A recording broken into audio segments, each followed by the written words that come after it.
Hello everyone, welcome to prep IAS पे आप सबका स्वागत है। और डेली गाइडेंस प्रोग्राम में आज मैं आपको इकोनॉमिक्स के डे 19 के टारगेट दे रहा हूँ, that is for 15 September 2022। Now again कुछ लोग पूछ रहे हैं अभी कि जो लोग जस्ट अभी स्टार्ट करें क्या वो अभी से कवर कर सकते हैं। देखिए, जो डेली गाइडेंस के टारगेट्स है इसमें अभी हमने पॉलिटी कवर किया है और इकोनॉमी के 19 डेज हुए हैं, ठीक है। हर एक सब्जेक्ट के लिए टारगेट के जो वीडियोज़ हैं आपके एक सिस्टमेटिक वे में अरेंज करके प्लेलिस्ट आपको दे रखी है, ओके। एंड इकोनॉमिक्स भी अगर आप अभी से शुरू करना चाहते हैं आप डे 1 से स्टार्ट कर सकते हैं, इतना ज़्यादा टाइम नहीं लगा है। इनफैक्ट एक एडवांटेज आपको ये है कि आप एक दिन में जो है ऑप्शनल का कुछ दिन स्किप कर दीजिए और एक दिन में जो है दो दो दिन के टारगेट्स कवर कर लीजिए, तो आपका कम टाइम में ये हो जाएगा और आपका बैकलॉग भी क्लियर हो जाएगा। एंड ऑब्वियसली हम लोग जो टारगेट देते हैं आपको मंडे टू फ्राइडे देते हैं 5 AM, ठीक है। तो सैटरडेज एंड संडेज भी आप थोड़ा खींच के जो है अपने बचे हुए टारगेट्स कर सकते हैं। सो दिस इज़ फॉर दोस्त जो जस्ट अभी इसको पहली बार देख रहे हो, इस प्रोग्राम को ज्वाइन करना चाहते हैं। तो the suggestion is very simple कि देखिए आपको जो है डे 1 से शुरू करिए, एक दिन में 2 दिन के टारगेट्स कवर करने की कोशिश करिए जीएस के सब्जेक्ट के, कुछ दिन तक ऑप्शनल को होल्ड पे रखिए। तीसरी चीज़, सैटरडे एंड संडे जो आपका आता है उन दिनों जो है थोड़ा और पुश मारिए तो आपके एडिशनल टारगेट अचीव हो जाएंगे और आप जो है अल्टीमेटली एक महीने के अंदर जो है इन लाइन आ जाओगे जो टारगेट्स अभी चल रहे हैं उनके साथ। नाउ ये क्वेश्चन में देखिए दो में डाउट आया, आप सबने आंसर किया and that is very good thing कि you answered it. And I hope by answering this थोड़ा बहुत आपका यू गेट टू नो कि ओके इस टाइप से क्वेश्चंस आते हैं, इसे आंसर करना है। सी अगेन, अगर मैं आपको वन वे सारी चीज़ें बताते रहूँ, see that won't make a much impact. Rather अगर आप भी पार्टिसिपेट करो इसमें, तो if you also participate it would make much more impact. So someone had asked that to explain question number 8 and 12। See economic growth का मतलब ये है कि हमारी जो है जीडीपी जो है वो इंक्रीज हो। And you all must know that GDP मतलब नेशनल इनकम, ठीक है, कि नेशनल इनकम हमारी बढ़े, राइट। बट ये जो इनकम बढ़ रही है, क्या ये इनकम जो बढ़ रही है इसका बेनिफिट सबको मिल रहा है या नहीं मिल रहा। And it was realized even after 1991 जो रिफॉर्म्स हुए थे। देखो 1991 से पहले सिचुएशन ये थी कि भाई इकोनॉमिक ग्रोथ ही नहीं हो रही थी इतनी ज़्यादा, तो सबको फ़ायदा होने की बात दूर की थी। तो that's why at that time हम ट्रिकल डाउन वगैरह सब के बारे में सोच रहे थे, ठीक है। तो एट दैट टाइम इवेंचुअली जो है क्या था कि फोकस हमारा ज़्यादातर ग्रोथ पे था, इकोनॉमिक ग्रोथ पे। बट आफ्टर दैट हमने 1991 इकोनॉमिक रिफॉर्म्स लिए, इससे हमारी इकोनॉमिक ग्रोथ काफ़ी ज़्यादा बढ़ गई। But gradually 12th 5 year plan 11th 5 year plan में हमने रियलाइज़ किया कि ये ग्रोथ हो तो रही है बट इसका बेनिफिट सबको नहीं मिल रहा, राइट। सो इसका बेनिफिट सबको नहीं मिल रहा, सो दैट्स वाई इक्विटी मतलब जो इकोनॉमिक ग्रोथ हो रही है उसका बेनिफिट सबको मिलना चाहिए। और सबको बेनिफिट कैसे मिलेगा कि जो पुअर पीपल हैं उनके लिए जॉब्स क्रिएट हो, स्पेशली जो लेबर इंटेंसिव सेक्टर्स है उसमें जॉब्स क्रिएट हो। जो आपके अनऑर्गेनाइज सेक्टर में लोग हैं उनको जो है सोशल वेलफेयर बेनिफिट्स मिले, ठीक है। हर किसी की जो है लोग जो है पॉवर्टी से बाहर आए, okay. This is how economic growth होगा, उसके बेनिफिट सबको मिलने चाहिए। इनफैक्ट इसी के लिए जो है गवर्नमेंट को क्या करना होगा, रिच को ज़्यादा टैक्स करना होगा, वो टैक्स का जो पैसा आएगा उससे जो है गवर्नमेंट को सोशल प्रोग्राम्स जैसे एजुकेशन, हेल्थ या social sectors, education, health, skilling, इन सब पे जो है गवर्नमेंट को खर्चा करना पड़ेगा। So this is what is meant by growth with equity, कि इकोनॉमिक ग्रोथ हो रही है हमारी इकोनॉमी है तो उसका बेनिफिट सबको मिलना चाहिए, सबके लिए उस ग्रोथ से जॉब्स क्रिएट होने चाहिए। और दूसरी चीज, जो ग्रोथ हो रही है तो गवर्नमेंट को भी रीडिस्ट्रीब्यूशन और सोशल वेलफेयर मेजर्स लेने। रीडिस्ट्रीब्यूशन मतलब रिच से पैसा लो गरीब को दो, और सोशल वेलफेयर मतलब कि गवर्नमेंट इन्वेस्ट करे सोशल ऑब्जेक्टिव्स में, जैसे हेल्थ में, जैसे प्रधानमंत्री आयुष्मान योजना हो गया, ओके, और पेंशन स्कीम्स हो गई, ठीक है। सो ये सब चीज़ें, अटल पेंशन योजना, जनधन योजना, सो ये सब चीज़ें जो हैं अगेन सोशल वेलफेयर मेजर्स हैं, ठीक है, सोशल सिक्योरिटी के मेजर्स हैं पुअर पीपल के लिए, ओके। 12th की पब्लिक सेक्टर को लीडिंग, अगेन टारगेट्स में आपको इसके बाद दूंगा कि पब्लिक सेक्टर को लीडिंग रोल क्यों दिया गया था इंडस्ट्रियल डेवलपमेंट के लिए ड्यूरिंग द प्लानिंग पीरियड, क्योंकि at that time private sector इतना मैच्योर्ड नहीं था इंडिया में। उनके पास इतना कैपिटल नहीं था, ना वो इतना बड़ा इन्वेस्टमेंट लेके इतना रिस्क ले सकते थे, और अगर उनके ऊपर छोड़ दिया जाता तो वो तो प्रॉफिट के लिए भागते। तो जो नेशन की नीड्स है वो ये नहीं देखते, वो अपना प्रॉफिट देखते। तो इसीलिए इंडस्ट्रियल डेवलपमेंट के लिए पब्लिक सेक्टर एंटरप्राइजेस यानी ऐसे एंटरप्राइजेस जो गवर्नमेंट कंट्रोल करती है उनको जो है लाया गया, और उनके थ्रू जो है जैसे हम बोलते हैं 1991 के पहले टेलीफोन कनेक्टिविटी जो थी आपकी लैंडलाइंस, ये BSNL MTNL के थ्रू हर जगह पहुंचा, ठीक है।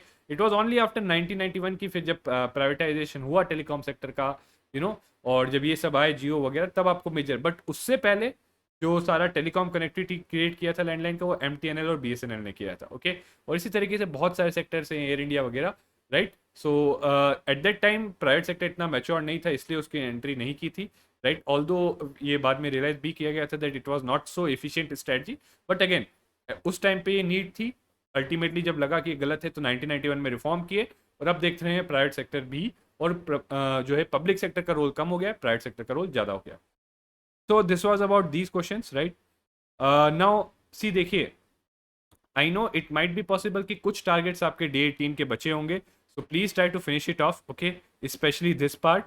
एंड उसके बाद डे 19, सो डे 19 थोड़ा सा I want you to push yourself here कि प्लीज चैप्टर 3 और चैप्टर 6 ये दोनों आपको करना है, these are very important, okay, बहुत ज़्यादा इंपॉर्टेंट है, you have to do it, ठीक है। ये सीधा सीधा आपके GS3 मेंस में टॉपिक है, ठीक है, जो है 1991 इकोनॉमिक रिफॉर्म्स पे। एंड आफ्टर दैट ये क्वेश्चन हमें डिस्कस करना है, ठीक है। तो अगेन इंट्रो में सी बहुत सिंपल है, आप बताओगे कि what was the rational for NITI Aayog, कि यार नीति आयोग बनाने की जरूरत क्यों आई, ठीक है। एंड आपको देखो मैंने बता दिया इंट्रो में क्या लिखना है, आपको मुझे कमेंट्स में बताना कि क्या जरूरत पड़ती है। एक एग्जांपल एक पॉइंट में दे देता हूं कि चेंज्ड इकोनॉमिक सिनेरियो, ये एक पॉइंट हो गया। Changed economic scenario was one of the major reasons कि हमें नीति आयोग की जरूरत थी, राइट। इसके अलावा और भी क्या रीजन है वो कॉमा कॉमा करके आप बताओगे, ठीक है। देन बॉडी पार्ट में आएगा कि आपको दोनों में डिफ्रेंशिएट करना है, तो इट इज़ ऑब्वियस कि आप टेबल बनाओगे, यहाँ पे लिखोगे principles followed by planning commission, principles followed by NITI Aayog. अब सी बहुत सारी चीज़ें हैं, मैं कुछ पॉइंट्स बता रहा हूँ, rest of the points I expect आप लोग कमेंट्स में लिखना, ठीक है। प्लीज़ आई डू एक्सपेक्ट कि अगर आपने पढ़ा होगा तो बाकी पॉइंट्स आप कमेंट्स में लिखोगे। सबसे पहली चीज़ है दैट इट वाज बॉडी जो सी जो प्लानिंग भी करता था, ठीक है, प्लस प्लानिंग किस टाइप की होती थी इसकी, इसकी जो प्लानिंग होती थी प्लानिंग कमीशन की, यहाँ पे प्लानिंग कमीशन, यहाँ नीति। सो प्लानिंग कमीशन की जो प्लानिंग होती थी वो किस नेचर की होती थी, इम्पेरेटिव प्लानिंग या कमांड एंड कंट्रोल प्लानिंग, ठीक है। जबकि नीति आयोग इज मोर और less of a think tank, तो इसकी जो प्लानिंग है, वो प्लानिंग भी जो इसने की है वो इंडिकेटिव, इनफैक्ट पहली चीज ये, दूसरी चीज ये प्लानिंग का सिनेरियो इसका, ये 5 ईयर प्लान्स यूज करते थे, राइट, व्हाट दे यूज्ड। सो पहली चीज कि कैसे ये डिफरेंस है, दूसरी चीज ये 5 ईयर प्लान्स यूज करते थे, और इन लोगों का 3 year action agenda, 7 year strategy and 15 year vision. तो द मेथोडोलॉजी और the structure how they do the planning कैसे फॉलो करते हैं वो डिफरेंट है, राइट। तीसरा चीज ऑब्वियसली यूनिटरी था in nature, right. So federalism के प्रिंसिपल्स के अगेंस्ट कई बार बोला गया it goes against those principles, it focuses on competitive and cooperative federalism. Again मैं यहाँ पे ब्रीफ में बता रहा हूँ, आपको हाईलाइट करना पड़ेगा कि कैसे NITI Aayog competitive and cooperative federalism की बात करता है और कैसे प्लानिंग कमीशन यूनिटरी था। चौथा, फाइनेंशियल अलोकेशंस, तो it had a major role, grants, बहुत सारे जो डिस्क्रिशनरी ग्रांट्स थे, you have to tell discretionary grants, वो प्लानिंग कमीशन के थ्रू जाते थे। यहाँ पे no financial role, any many times it acted as a super cabinet, right. तो मतलब जो है प्लानिंग कमीशन में जो लोग थे वो जो मिनिस्ट्रीज थी उनको भी ओवर रूल कर देते थे। यहाँ पे जो है it does not act as that, it rather acts as policy adviser, और अगेन आप जो है एक रिपोजिटरी ऑफ बेस्ट प्रैक्टिसेस, ठीक है। और प्लस अगेन इसके बियॉन्ड भी बहुत सारे हैं।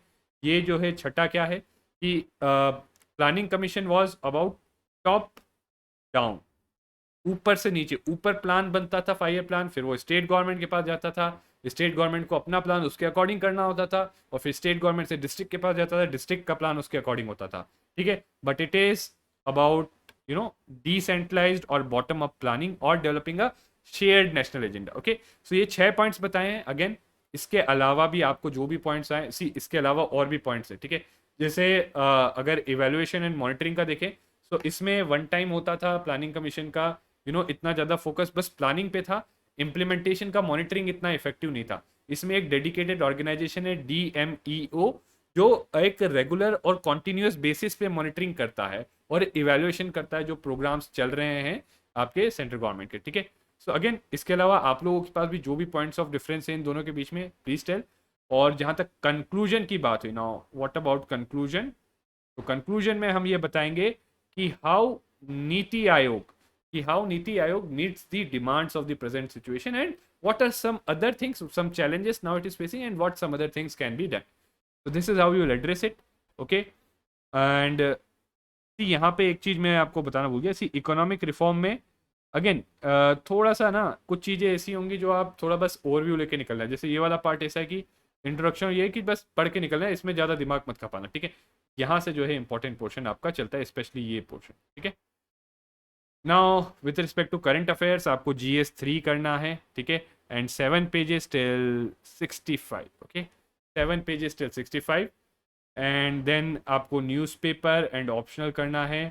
तो न्यूज़पेपर में गिव 1 आवर, कोशिश करिए इसको रिड्यूस करके 1 आवर करें, और बाकी ऑप्शनल में 2 घंटे देने हैं।